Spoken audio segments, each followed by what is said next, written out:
On Senators, your daily podcast on the Ottawa Senators. Part of the Locked On Podcast Network. Your team every day.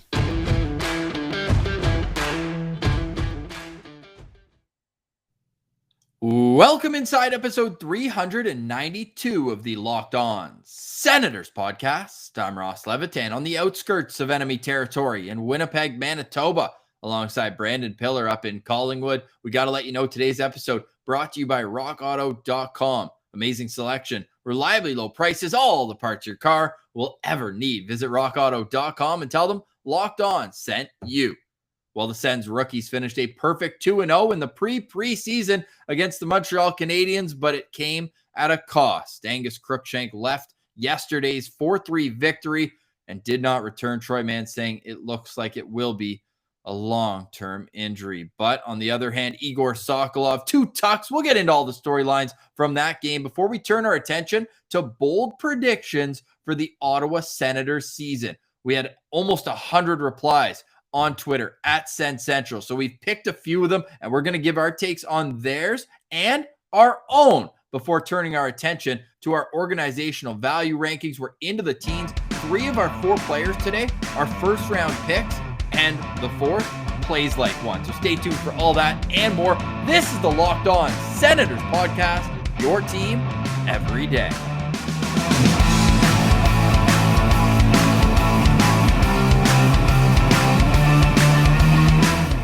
Today is Tuesday, September 21st, and Pilsy, I'm just going to do some quick math here. 2 preseason games, then we've got 7 actual preseason games, 82 in the regular season. Your Ottawa Senators are on pace to go 91-0 this year. Fire it up. Nice. It's on pace season. You got to love that. That is one hell of a bold prediction, Ross. 91-0 would be a great season for your Ottawa Senators. And hey, okay. If Igor Sokolov can continue to do what he's doing at an NHL level, if he gets there, no surprise they're going to get there. It's too easy for him to score these goals these days, eh? The goals were great, but can you take us through the moments after his second goal? By the way, both of them in the first period. Yeah, just so classic. Like Igor, well, I don't. Let's go with the first goal first. We usually do things in chronological order. So he scored both goals. And you asked me yesterday, are you concerned about Egor Sokolov's play in the first game? Didn't really get a lot of chances, didn't look great. And I said, no, he's going to find his stride. And what did he do? He didn't just sleep it off and think he's going to come back better the next day. He worked with assistant coach Ben Sexton and watched all of his shifts and realized what he needed to do better. And you could see that he really worked and improved in the second game. So let's start off with that. Great work ethic by Egor Sokolov. You'd expect nothing less from him.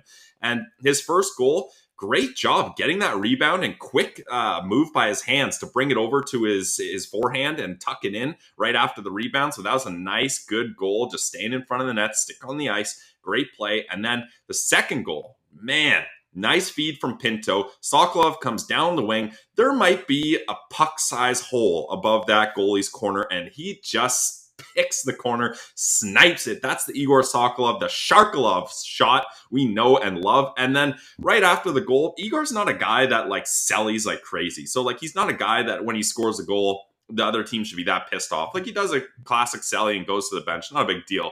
But for whatever reason, this Habs player, I don't even care what his name is, just decides to hit Igor right after he scores and then tries to fight him. And Igor's having none of that. And they both end up going to the box. And then Igor, like, this is the beauty of playing in a practice arena and there not being many people there. If you turn the volume up on your stream, you can hear everything Igor's saying. And not only is he dominating on the ice, but he's dominating in the chirps. Like that Habs guy had nothing to say. Igor's saying it's too easy to score. I just scored 2 goals, buddy. I'm not going to fight you now. Go look at the scoreboard. Take a look at the score. It's too easy. So that's, you love hearing Igor not only chirp, but back it up too with 2 goals to start the game. Easily the first star of this game for your Ottawa Senators. Easily the first star. Before we get into the 3 stars of our game, which we've been doing for the last 2 games, we'll do it throughout the year, as well as our Sens Central standouts. That same clown, we're not even going to give him a name.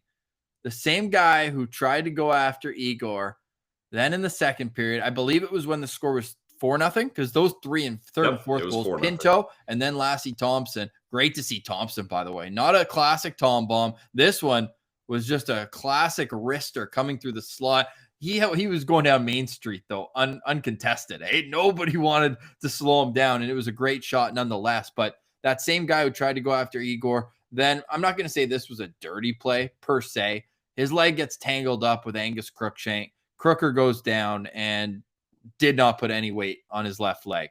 That's all we really know. Igor and Shane Pinto helped him off the ice, and Troy Mann afterwards saying, looks like a long-term injury, and that absolutely sucks. Man, heartbreaking to see that. Like, when a guy goes down, you immediately start looking for his number. Who's that down? And when I found out it was Crooker, damn, like, not only, like, you guys, if you haven't checked out our interview with Angus Crookshank, definitely go back. Probably one of our top 3 interviews ever. An amazing guy, some great stories, really candid. He loved coming on the show. And yeah, to see him go down like that, like you said, not necessarily a dirty hit. These things kind of happen. Crooker's legs kind of got tangled in a weird spot, and then that player's body weight fell on top of it, and that's what happens. But you know it's bad when they zoom in and he's talking to the trainer, and you can see Crooker just going, I can't move it. Like, the trainer's like, can you put some weight on it? No, I can't. And that's when you know it's real serious. And then good on Kastelik, man, captain of the team. You don't take that crap. Like, he immediately sticks up for him and has a good tilt and shows the boys that they're not going to allow that kind of stuff to happen. And especially Montreal is playing chippy all game long. Like, you're down 4-0. Try to have some respect for yourselves and play a clean game. But I don't know. It sucks seeing Crookshank go down, because this is a guy that was geared up to have an amazing Belleville season. He played only about like half the season last year, and he was an absolute stud. So almost a point per game. That's the thing. Like, this guy was just ready to break out, and I'm not sure how long it'll be. Luckily, the first Belleville season game is about 3 weeks away. So that's 3 weeks of recovery time you got there. But from the looks and the sounds of it, it seems like this is going to be a longer than 3-week recovery for sure. Yeah, I reached out to him this morning, and his answer was, I'm pretty sore today. Should know more after seeing the doctors in the next day or two once the swelling goes down. Then classic Crookshank fashion, just being the best guy. Says, appreciate you guys reaching out. Hey, he's going to come back stronger than ever. You mentioned it earlier last week, Pillsy, that Jesse Winchester compared the style of game to Brendan Gallagher. That guy's missed a lot of extended periods with injuries, and he always comes back better. So we expect the same for Angus Crookshank. We wish him a speedy recovery, as always, with the guys on the team when they go down. And hey, it just makes for a better comeback story for a great guy. So Crookshank going to be out long term, and we'll see how that affects the lines going into training camp on. And just before we move ahead too, Ross, like, before he got injured, great game from Crooker. Like, he was involved. I love that play where there was just a shot on net, and then Crooker just kind of finishes his check after the whistle. He created that shot on goal, though. He brought the puck in from the red line and got his shot, and he always goes after it. He, just in case something pops out, he wants to be ready, and he's always making his presence known right at the front of the crease. So wishing him the best. We'll see how the Sens react in terms of their lineups tomorrow on Locked On Senators. We're going to go with our Sens Central line combos. We're going to go 8 deep. You know, we covered Belleville here as much as the Ottawa Senators. So how would we configure the lines on day one of camp? Psalm, number 7, right? Who's going to replace him? Sounds like Nick Paul is going to get the first opportunity, but deep breath. Are you touching the panic button, by the way, yet? We're a day away from medicals. No, like I said, the Kachucks, they like to sign on September 25th, the 26th. So either right. Brady will go the 24th or 27th just to fall in line. Once those days hit, it's panic button time. Like, we're smashing it. Yeah. All right. For now, though, we'll not. Okay, right before we move on from yesterday's Rooks game, here are our 3 stars. Egor Sokolov, no doubt, number 1. Let's touch on the second star, Shane Pinto, because his game on Saturday wasn't great. Maybe overblown, but 2 bad giveaways. And he wasn't as good in the faceoff circle as we would expect him to be against his peer group. We know at the NHL level, it still takes some time when you're going up against the strength of grown men. But in a rookie game, he needs to be more dominant. And Pillsy, he absolutely was yesterday, beyond the goal and assist. Yeah, I don't want to say it's kind of like let's say there's a silver lining to Daus being out. Obviously, we want him to recover, and we hope that he's okay, and would have loved to see him play again as well. I think it was more precautionary though, because he ended Okay, up coming back in that third period after he left the game. right. So hopeful. We're hopeful he'll be on the ice. Sens first on ice is this Thursday. Right, exactly. So, yeah, I think it was good that Shane Pinto gets an opportunity to kind of redeem himself, right? Because, like you said, he is a guy that should have dominated that first game. He easily the best player on the ice, the most NHL experience. Like, that's a game he should have dominated, and it didn't go well for him. So he gets a chance to redeem himself, and boy, does he redeem himself. Like, he had 2 assists and a goal, right? So 3 points there. And that was a nice goal, too. A great feed from Robbie Yarventi. So I really liked what I saw from Shane Pinto, and definitely he improved in his second game. And why did you have Cole Reinhardt? There were a lot of good candidates for this third star. You look at Lassie Thompson, had a really good game. Some other guys, but you chose Cole Reinhardt here. Yeah, maybe it was just some bias, and there was only a couple things I liked. I will admit, I think we had a discussion between us and Aleem's Martian, and Lassie Thompson definitely could have been a guy you put there. One of the tendies could have been there as well. Well, Yarventi is, those two had great chemistry. Yeah, I kind of have Reinhardt and Yarventi together. They were on the same line. They have made a bunch of great plays, and Yarventi ended up setting up Shane Pinto on that nice goal. But Reinhardt, I just thought like he was so involved in the play, and we talk about his speed. You really noticed it last night. He was really trying to set teammates up. I think on that Shane Pinto goal, he got the secondary assist because he fed it over to Yarventi while taking a hit, which is something I want to touch on quickly, because not every player is willing to hold on to that puck for the last second, knowing you're about to get crushed to set up a play. That's a team first mentality, and Reinhardt does that. He's heading into the zone. He knows if he holds on to that puck a little bit longer, he's going to get crushed, but he knows Yarventi isn't ready yet. So he takes the hit, dishes it off. Yarventi calls for the puck, gets it, slides it to Pinto. Beautiful goal. So I don't know. I just really liked what I saw from Reinhardt, and I thought that line was really clicking. So I thought he deserved to have a place as a third star there. Levi Marilainen, it was tough for him, right? These 2 games. He ended up playing the third period of both of them. So neither game getting the start. Mando didn't have much to do the first couple of periods. Like, He had he a was couple good. decent saves, yeah. Yeah, Not but he crazy, didn't though. have Yeah. to. He didn't have to do anything spectacular. He didn't allow a goal at the same token. So you look from that standpoint, can't ask for better than perfect. At a homecoming, nonetheless, he's a Montreal native, so must have been nice for him. Although I'm sure he started in Laval at some point during last season. But with Marilainen, I don't want to put a lot of pressure on this kid, but I think I'm about to with the comparable that I'm going to give you. But with his movements and the way he's so athletic, I'm seeing a little Mika Kiprusoff in him. How do you feel about that comparison? Stylistically, of course, Kipper was one of the best goalies of the 2000s decade. Oh yeah, I mean, I'll be totally honest. It's been a while since I've watched Mika Kiprusoff tapes. Well, when I looked that up, because yesterday on the show I looked up all those Finnish goalies, and they all play that athletic style. And then after he made a save in yesterday's game, I was like, man, I've seen that somewhere before. And Kiprusoff came to mind, so I actually looked at some of his highlights, and 1, he was unreal. And 2, I doubled down on it. Like 6'3", but can move. They're so athletic. They're diving towards pucks, and just a whole lot of fun to watch. So, hey, no pressure money, Marilainen. Yeah. Hey, I'll take your word for it. I'm sure he does play a lot like Mika Kiprusoff. Then, and maybe that's so. Well, nah. I guess he's kind of the age doesn't really work there. I was going to say maybe that's a guy he looked up to and watched growing up. Maybe, but I don't think I'd say so. Age-wise, it might have lined up. But like Levi Marilainen, I think really he's the goalie with the least amount of pressure on him in this system, right? Like you've got Gus has an enormous amount of pressure on him now. Sogard has high expectations. Mando was Q goalie of the year coming off a bad first pro season. So really Marilainen's got the comfiest chair right now. There's not too much. He's not on a hot seat. So he can just settle into his game and play well. And that's what he's been doing. Ottawa hockey fans, Marilainen and the Kingston Frontenacs will be at the Civic Center to play the 67s on October 10th, 4 days before the Sens season opener. And if you want to drive to that game and your car's not working well, head over to rockauto.com. It's a family business serving auto parts to customers online. They've been doing it for 20 years. So, well, just take their word for it. They have everything from engine control modules, brake parts, tail lamps, motor oil, even new carpet. And whether it's your classic or daily drive, get everything you need in a few easy clicks delivered directly to your door. The rockauto.com catalog is unique and remarkably easy to navigate. Quickly see all the parts available for your vehicle and choose the brands, specifications, and prices you prefer. Let's hit on that last note because the price is the most important part of anything you purchase, and they're always reliably low, and the same for professionals or do-it-yourselfers at rockauto.com.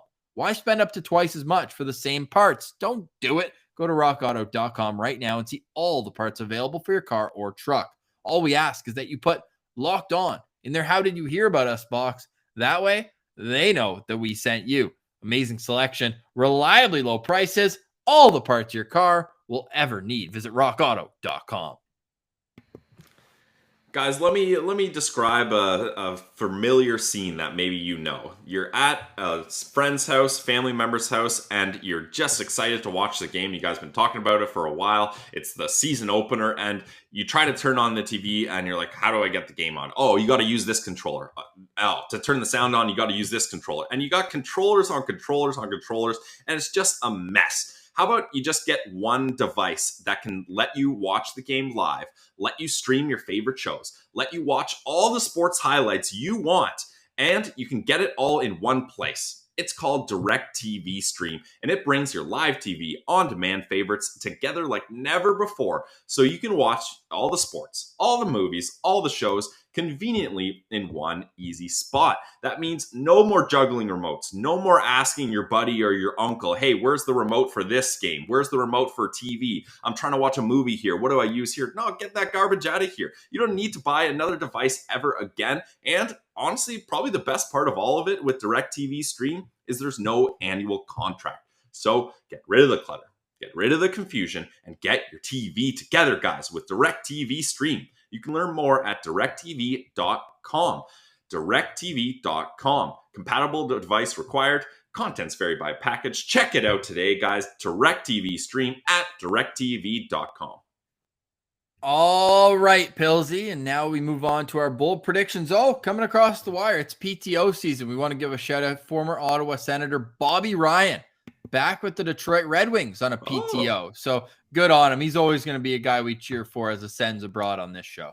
Yeah, that's awesome. I'm surprised it's a PTO. That seems like a weird move for a team that just had him, but I guess that's what they're dealing with. Stevie Y is always playing his cards close to his chest. You never know what he's up to. But I thought Bobby Ryan fit in well there. I mean, there's not a lot of talent there, so he's a guy that can definitely kind of be up and down your lineup. And when he's healthy, he still has a good shot. When he's given time and space, like he can still get it done. So I like him there in Detroit, and I think he's a great mentor for some young kids. Like I honestly kind of wish the Sens would bring him back. Like that would be a nice kind of PR move. Maybe not the best decision because he's not gonna beat out too many other guys. But at this point in his career, great mentor. He's got a lot of experience that guys can lean on, and he's been through a lot of things in his personal life that who knows how many other players are struggling with those kind of problems with alcohol abuse and addiction. So he's definitely someone that if you're a young rebuilding team, great move. So I hope he gets another chance with the Detroit Red Wings for sure.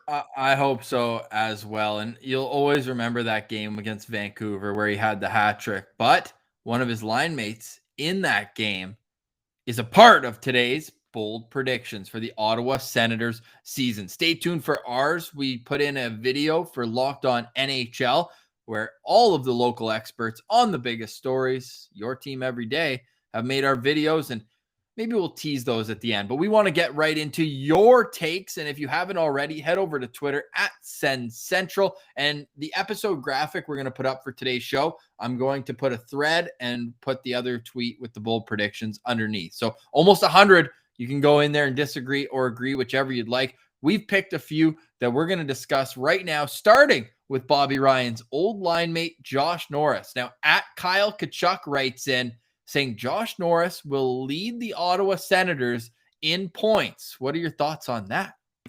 I'm like, there's like three other guys that got ahead of him. But then you start thinking about it, and he's a top line center, plays on the top power play. He's dishing the puck to Brady Tkachuk, to Drake Batherson. No. No. There's a reason I said it like that, Ross. He will be dishing the puck to Brady Tkachuk at the home opener. And yeah, like I said, it's a top power play. contract year. And a contract year. Yes, that's a massive thing too. So it's not that crazy. Is it the most likely? No, but we're talking bold predictions here. So that's a bold prediction. I think definitely he can finish in the top 3. Now, well, he did that this year. That's what I'm saying. Yeah, for sure. He was 1 point away from being tied with Brady for the team lead. But Ross has, and I don't want to spoiler alert, but certain people think that Timmy Stützle is going to have an absolute massive season. So you put Stützle into that mix in the top 3. You're looking at Brady, Batherson, and then I would put Thomas Chabot in there as well. How about Connor Brown? Yeah, Connor Brown there too. So like, there's stiff competition. So it's going to be hard for Josh Norris to pull that off, but I think it could happen. So thanks for @Kyle Kachuk for writing in and saying that bold prediction, because it's a good one. Kyle also had to throw in, we didn't add it to the banner if you're watching us on YouTube right now. We're trying to make the graphics a little bit more enticing, visually pleasing, so that you'd like to subscribe on YouTube. We do appreciate that. He also says Brady will earn his first suspension. How do you feel about that? Oh, man. I don't know. That could happen. I mean, he led the whole friggin' league in fights last year. So this guy plays with an edge, that's for sure. But I think there's enough pressure on him that he knows he can't cross the line, and he won't, because he will. He's going to cross the line. He's a Kachuk. If he wants to cross the line, someone else should be crossing that line for him. Like, Brady can start the battle, but we don't need him to finish it and end up sitting in the press box. So I hope that doesn't happen. But also, if it happens for the right reasons, like, let's say, I don't know, just off the top of my head, some dirty team, like the Canadians. Canadians. Don't have to think too hard about that. Yeah, I was just playing it up there. That's the first team I thought of. But if they're playing the Habs and Brendan Gallagher decides he's going to have one of those rat nights, we could see Brady Kachuk getting off the edge there for sure. 100%. And not to scare everybody, but Josh Norris, same agent as Brady Kachuk, and due for a contract. Thanks, Ross. Great way to end that off. All right, a guy who just signed a contract. We go to @Sens Armchair GM on Twitter. He says Logan Brown will start the season as Ottawa's second line center. I don't think so. I don't know. We talked about it yesterday. I just, the fact that people are confident enough and are saying that they outwardly want Logan Brown to be the second line center in the NHL, I don't know. I'm not on that page. So I that's a thumbs down for me. It's a great bold prediction and all the pieces are there, but how many times can you go through this cycle before you start? I mean, like, we're borderline on the definition of insanity here, right? Every single season, this is Logan Brown's year. Like, he's the best shape of his life. His last year. Yeah, he's the best shape of his life. He's going to be given opportunities to succeed, and it doesn't happen. So would I like to see it happen? Would I eat my own words happily if that happened? Happily. Are you telling the YouTube viewers out there that you're going to write your words down and eat them on camera? Sure, I'll do it. Yeah, if Logan Brown, he could start. I was just the terminology. He could start the season as the second line center. I could see that 40 points. Oh my God, 40 points, and you have to write down in pencil on a piece of paper. Logan Brown sucks, and eat it. No, I won't write Logan Brown sucks. Well, you have to eat your words. Yeah. Okay. I'll write whatever you want, and I'll eat it up. I'll mix it with a Built Bar, and it'll go down smoothly. If he gets 40 points in the NHL, damn. Here's what I'll say about Logan Brown, because right now it seems, and a certain Ottawa Sun writer just put out, and a guy who's close with the organization, to say the least, that Chris Tierney is most likely to start between. That's what I said. The battle's between Logan Brown and Tierney. It's and Mixon Pinto, like, he's got to get his opportunity. Colin White, you're paying him $4.75 million. Maybe give him a shot as a second line center. Not saying that's going to work out, but there is opportunity to be had. But can he take advantage of that opportunity? Can he stay healthy and produce? That's a lot of things that have to go his way, but we'll see. I like it as a bold prediction, though. Guy has a ton of talent, and we'll see if he can put it all together. Thanks @Sens Armchair GM for that one. Now we go to @Raptor 1165. I'm going to say that's for Alfredson and Carlson, those two numbers there. But Raptor 1165 says Erik Brannstrom will have a 50-point season. at Spencer DJ Blake, a guy who we had on this show as a Sens Central citizen, also putting in a similar thing, saying that Brannstrom will solidify a top 4 role this year. But let's stick with this one right now. A 50-point season for Erik Brannstrom. That's bold. That's aggressive. Yeah, I would say like less spicy bold take would be 40 points. I think that's kind of the range where if he's slotted as that second pair guy and gets power play opportunity and plays with Artem Zub, definitely there's a chance for him to have a big season. 50 points would be really tough, but man, Ross, like we've seen what Brannstrom can do when he's at the height of his game. Like, man, the puck mobility he has, the way he's able to just dance around guys in the O zone.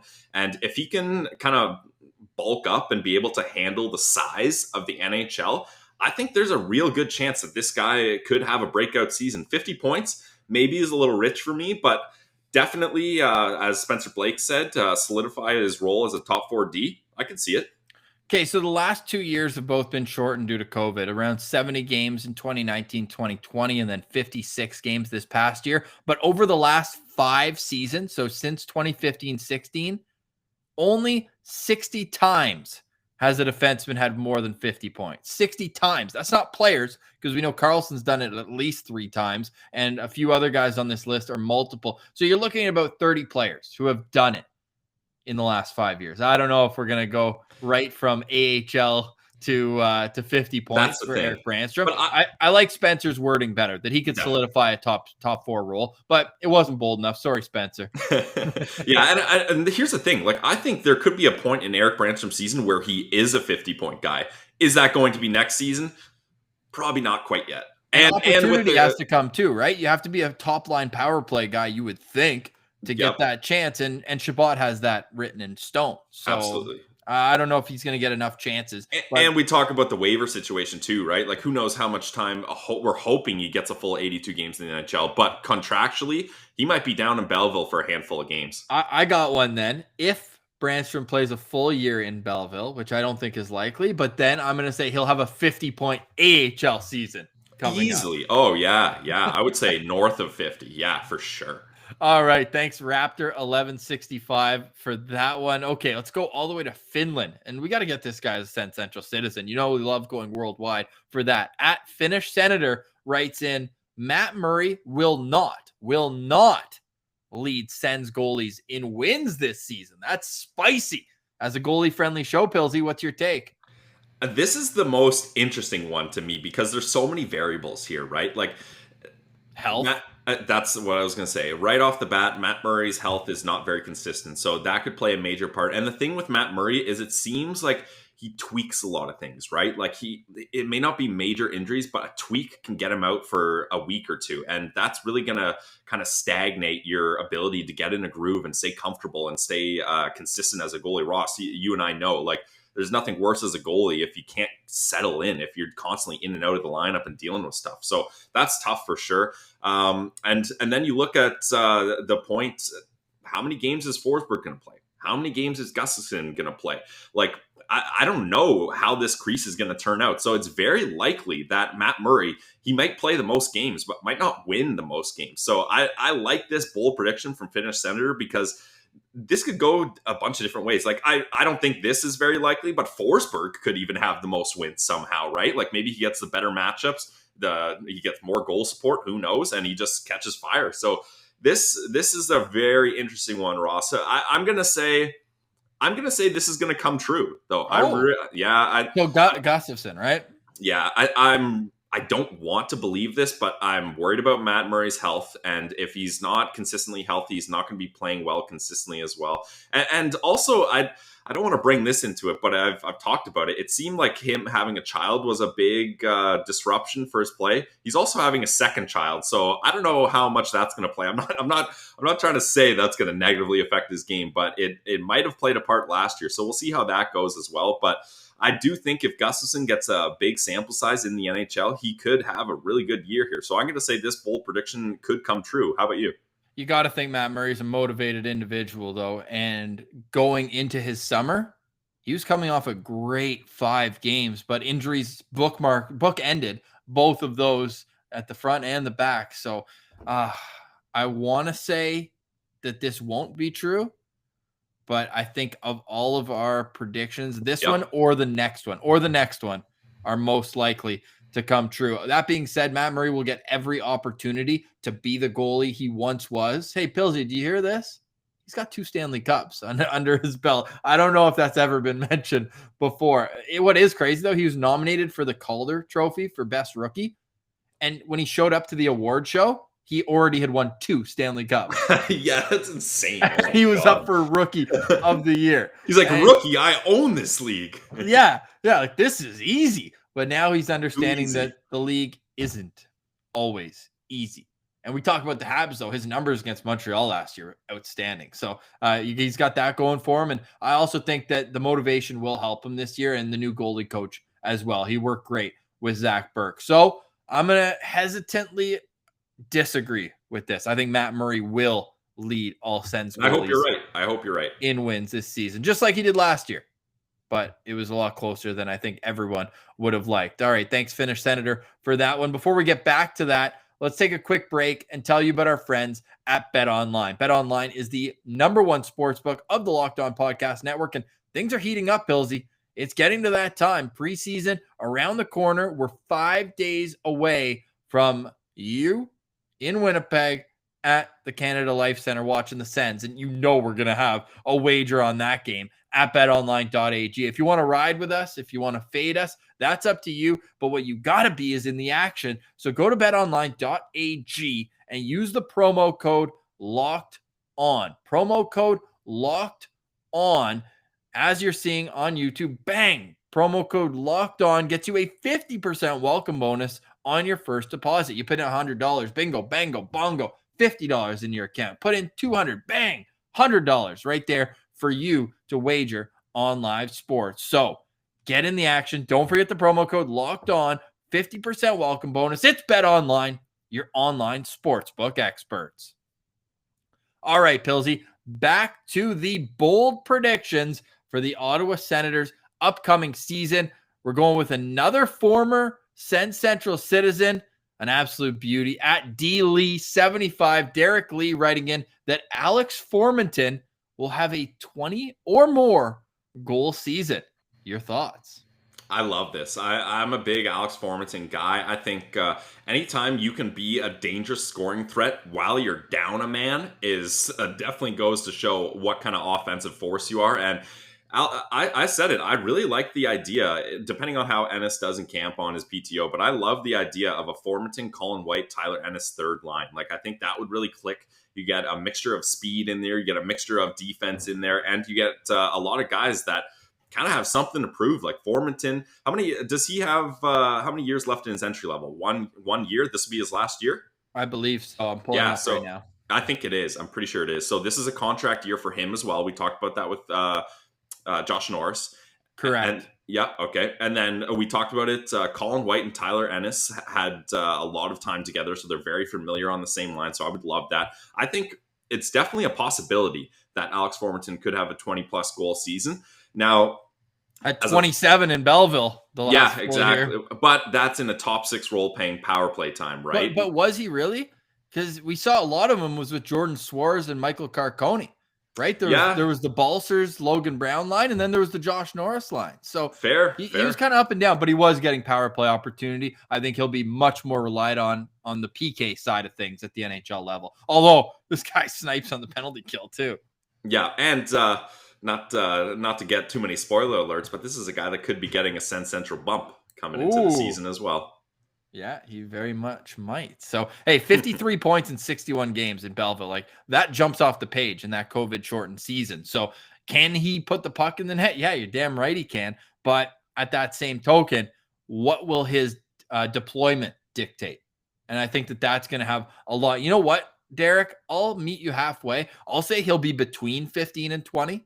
But I'm going to call that he has at least 5 shorties using that speed and getting on the attack. As we know, like the Sens are loaded with guys who think offense on the PK, from guys like Austin Watson and Shane Pinto and the dynamic duo of Nick Paul and Connor Brown. Those guys are just the best in the league at it. So I like the prediction. It's bold, no doubt. I think that he gets close, but not quite there. You?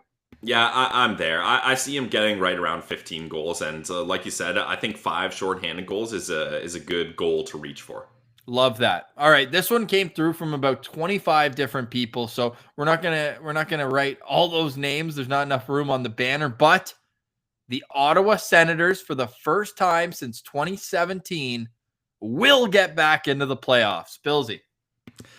If all of the previous bold predictions come true, then hell yeah, I think they can get into the playoffs. But I think this one's tough for me because I think there is a scenario where this could happen. Like we saw the hot stretch they got on after the trade deadline last season. We saw the way they finished. These guys, they've got something to prove. The general manager has officially stated that the rebuild is over. Like there's no more of this. Like whatever happens in the season, we'll take it as it goes. Let's just focus on the draft. That's gone. Those days are over. I mean, I was about to say thank God, but we had fun with the draft and we had fun with all that kind of stuff. But it's over. It's time to move on. We want to be talking about the Ottawa Senators in playoff hockey, and they're back in the Atlantic Division, which I would argue is probably the most difficult division in the entire league. There's a couple low teams, but other than your Buffaloes and Detroit, every other team there, I would say maybe Montreal. Not Stanley Cup contenders, but they have playoff aspirations for sure. So yes. It's going to be tough to sneak in there. I could see a scenario though where they're the last team that makes it in and causes some noise. Like could you imagine if they overtake Montreal in the last week of the season? That would be great. I mean, nice. I say this not even tongue in cheek. I say this dead serious. If they meet the Leafs in the playoffs, punch your ticket to round 2. Oh my God. That's a slam dunk if they meet the Leafs in round 1. So I think it's possible, but if it happens, it's gonna be like the last game, a shootout winner that does it. You know, they're gonna sneak into the playoffs, which I don't mind. Get into the playoffs hungry. Like we look at those teams. Some of the teams, Tampa Bay is a bad example, back-to-back cup winners. But before they won those cups, they come out of the gate and they're just entitled and they don't work that hard. They got swept by Columbus that one year. Like it happens where those teams that are at the top can't get it done, where those hungry teams have been battling, and getting into the playoffs means more to them than a team that clinched the playoffs back in March, right? So I think if the Sens sneak in and they're hungry, look out. The X factor here is Boston. They changed up their core, right? Tuukka Rask, gone. Yeah. David Krejci, gone. And the core is getting older and older, although David Pasternak's still one of the top 5 players in the division for my money. So, hey, there's a lot to shake out. And Tampa, these guys are still partying with the cup, and the camp starts this week. So how much of a cup hangover back-to-back will they have? And they lost an entire third line, which was key in the playoffs. The whole line's gone. 100%. So I'm going to say outside chance of this coming improbable, but it could happen. For the Sens, it's the growth of the young players. And can you see the skeleton of what a championship contending team could be? So those you want to be playing meaningful games, right? Like that's what it's about. If they don't make the playoffs, but they're in the hunt and they're playing meaningful games, that's great. Yeah, they want to be hunting this down like a shark as we get to our organizational value rankings. And coming in at number 17, it's the Sharkolov, Egor Sokolov. He just finished a great rookie campaign with the Belleville Sens that saw him lead the team in points. What do you see for an encore for him? Definitely leading the team in goals. Now, points, maybe not. I could see maybe if JBD spends a whole season down there with his deployment, he could rack up a bunch of assists. Maybe we see some other players really light it up. I would have said Crookshank, if he's not going to miss some serious time, is definitely a guy. Robbie Yarventi, I think, could have a breakout season.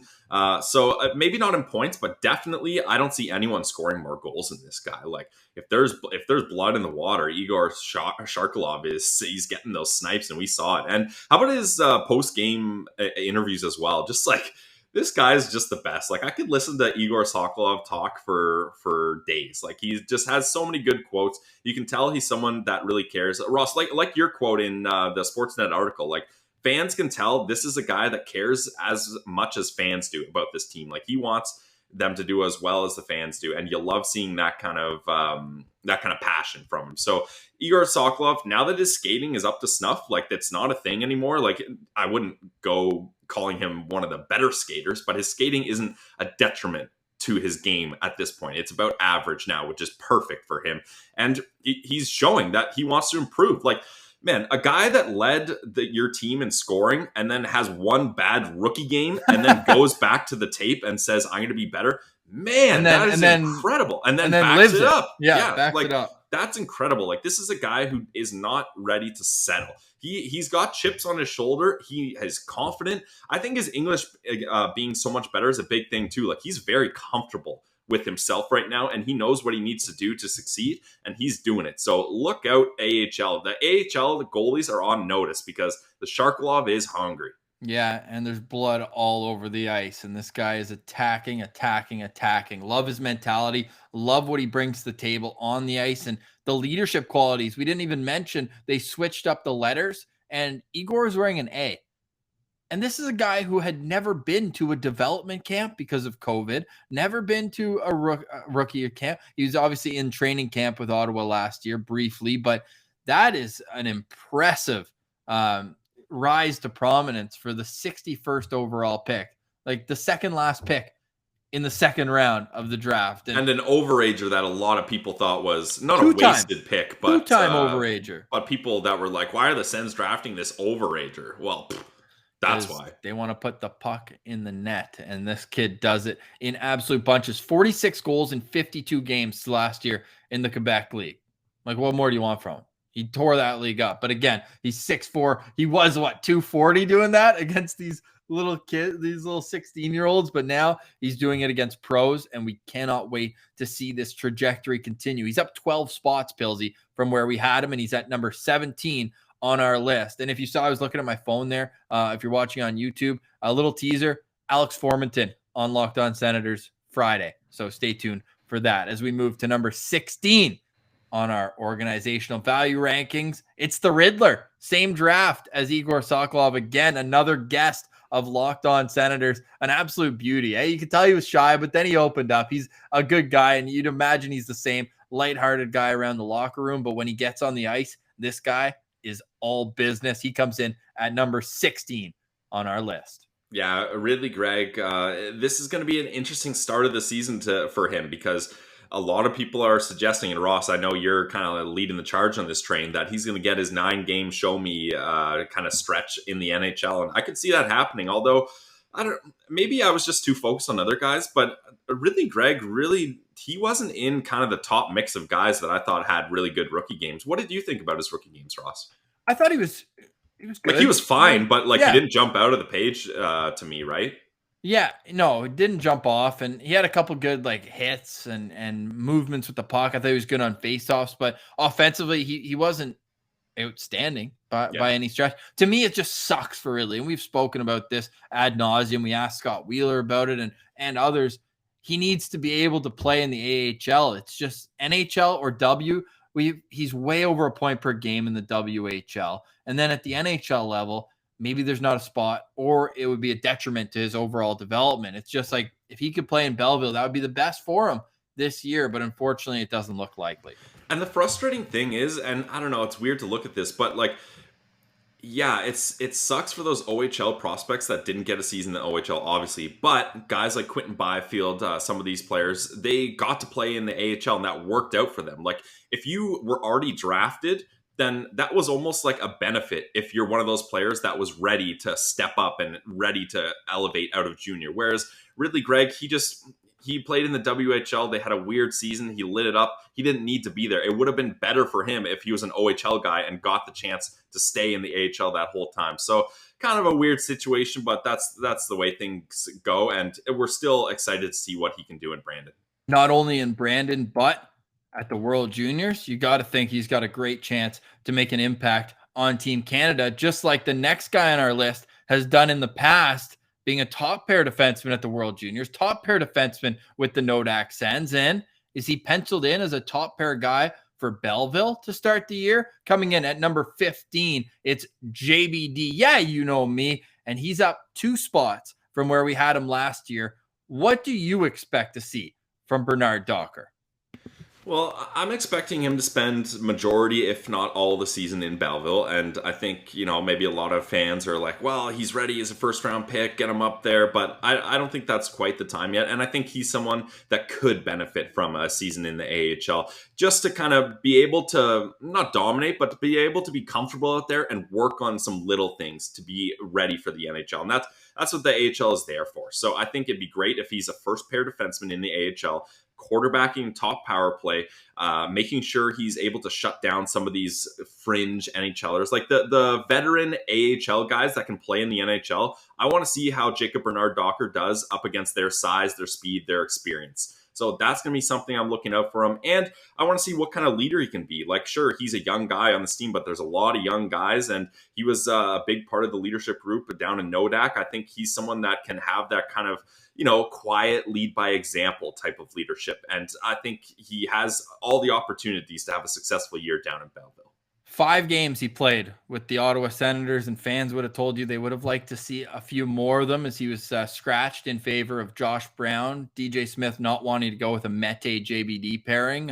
Not a whole lot of, I was going to say experience. We talked about Mete on yesterday's show and how he's almost at 200 games already, being 23 years old. But DJ Smith likes his size there too. And you saw he struggled against men a little bit. I thought he was pretty timid in the NHL, but then at the World Championships, -5, no points in 10 games. He was overtaken by Owen Power, who wasn't even drafted at that point. That being said, I'm not lower by any stretch on JBD. I just don't think people should expect him to step into the NHL. I think a year in Belleville is beautiful for him. I'm glad that he has the opportunity to go down there. Not a whole lot of pressure either. Like, ease into the pro game, learn how to defend against men, because as a junior at Nodak, like, you're one of the oldest guys out there on the ice, first round pedigree, all those things. So I think it'll be great for him to have maybe a little bit of adversity going into pro hockey. Like, in his last 2 seasons with North Dakota, 59 games, he was +38. Like, this guy was just used to, every time he stepped on the ice, the puck was in the offensive zone and something was happening. And in those 59 games, you're looking at a guy who had 43 points as well. So people say the offense isn't there. I think that if he matures appropriately and isn't rushed, the offense will be there in the pro game. So hopefully that's where JBD ends up. He did burn a year, so he's got 2 years left at $925,000. And well, that's more than this next guy on our list has, because he's unsigned. He's making his debut on our organizational value rankings, and tomorrow he will make his debut on Locked On Senators. Coming in at number 14, Pilsy, it's Tyler Boucher. Tyler Boucher, 10th overall pick of this year's draft, and this is going to be a very interesting year for him at BU. We know someone else who took a similar path to him, going from the U.S. National Development Program, then went to BU, and a lot of people were nervous. This Brady Tkachuk guy, 8 goals in a college season, man, that's not good. He's not going to amount to anything. Well, I have a feeling Tyler Boucher, we could see a similar season where maybe he doesn't light it up on the score sheet, but he's playing his physical style of game. He's doing a lot of things right, and he's got, again, similar to Brady Tkachuk, a dad in the NHL. He's got hockey in his blood. He knows the work ethic it takes. I mean, if you've seen any pictures or videos of this guy in the gym, man, he's putting the work in. So I'm not worried about Tyler Boucher at all. He was a great guy to chat to. It was awesome to get a chance to speak with him, and I think you guys are going to like the interview tomorrow. And Tyler Boucher, this is someone we're very excited. We love his style of play, Ross. Like, just so 100%. Energetic. The tenacity on the ice is just awesome. And anytime EP admits that he's the most physical player in the entire draft, and they applaud that, he's doing something right. Yeah, and my favorite part, I asked him about the style he plays versus playing in college, and he brought up how they're wearing full face shield. He said, yeah, I'll have some fun boxing out there. Like, this guy's awesome. And I asked if he was going to have a scrum after every whistle, and I'll just wait and you can hear his answer tomorrow on Locked On Senators. Now, Brady Tkachuk only had 8 goals playing in college. Would you suspect a similar number for his freshman year? Yeah, that's what I was kind of alluding to. I don't think he's going to absolutely light the lamp, but also, and this is a weird thing to say, but I remember that year Brady Tkachuk hit a lot of posts. Like not like he hit some posts, he hit a lot of posts, which take that for what you will. But the chances are there. And I think Tyler Boucher is going to have those similar garbage goal type chances, rebounds, tips, deflections, all those kinds of things he's going to have at his kind of fingertips, because that's the style of game he plays in front of the crease. So if he doesn't score a lot of goals, as long as he's maturing physically and it seems like his skating, his pace is all up to speed, I think it doesn't really matter what Tyler Boucher does in this first season. Just like Ridley Greig, a guy we hope will be on Team USA, well, at the World Juniors. Ridley Greig, obviously Team Canada, but two pests that can also play. Like, I think Tyler Boucher's most underrated skill is his hockey IQ, knowing how to get into soft areas in the offensive zone, knowing when to leave his typical position in front of the net and move to the side a little bit and create a bumper option for another player to allow extra space in the offensive zone. Defensively, we know that he's going to run through defenders as they get the puck on the half wall. He's going to go right through them, and he's just going to be a hell of a player to watch. He's going to be a fan favorite in Ottawa for a long time, and we hope that our introduction to him will allow you to see past the fact that, oh, he was a reach at 10th overall. This kid's awesome, and we're lucky to have him as a member of the Ottawa Senators organization. Speaking of the Sens organization, they just announced a 60-player team for training camp, if I'm counting this correctly. 30 forwards, 18 defensemen, 54-player training camp, including 6 goalies as well. No surprises, but of course there is one omission. Brady Tkachuk will not be on the ice with his Senators teammates on Thursday, but we'll be back tomorrow with our line combinations to start training camp. Tyler Boucher is on tomorrow's show, and we get back to our organizational value rankings, where we will have a player who will join us on Friday. But for today, we say goodbye. For Brandon Piller, I'm Ross Levitan. This has been the Locked On Senators podcast, your team every day.